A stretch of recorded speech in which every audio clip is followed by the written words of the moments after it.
بسم اللہ الرحمن الرحیم۔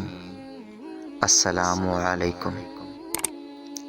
حضرت مقداد بن اسود رضی اللہ تعالی عنہ سے روایت ہے کہ رسول کریم صلی اللہ علیہ وآلہ وسلم نے فرمایا، قیامت کے دن سورج مخلوق کے اس قدر قریب ہوگا کہ صرف 1 میل کا فاصلہ ہی رہ جائے گا۔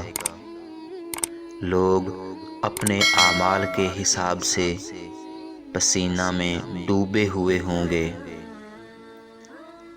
بعض لوگوں کا پسینہ ٹخنوں تک ہوگا، بعض کا گھٹنوں تک، بعض کا کمر تک اور بعض کا منہ تک ہوگا۔